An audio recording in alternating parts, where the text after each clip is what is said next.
C'est grâce à cet homme que ce procès a lieu.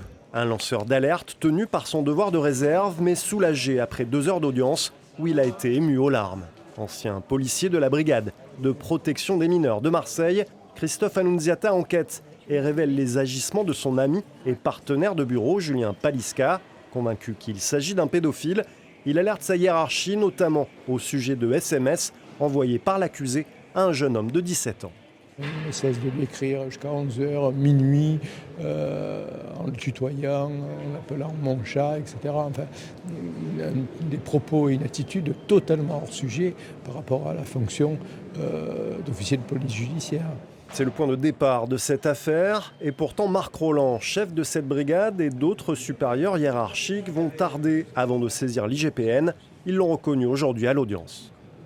C'est aussi beaucoup l'objet des débats, essayer de comprendre où est-ce qu'il y a potentiellement pu avoir des dysfonctionnements pour prévenir et essayer d'éviter que ça puisse se reproduire, surtout dans cette institution. Demain, la parole sera aux victimes, un moment attendu aussi par l'accusé. Il aura évidemment des mots pour ses victimes, comme il les a eus déjà pendant toute la procédure. Il est désolé du mal qu'il a fait. Il vous expliquera, il expliquera notamment à la cour, du moins il aura un début de réponse sur son passage à l'acte.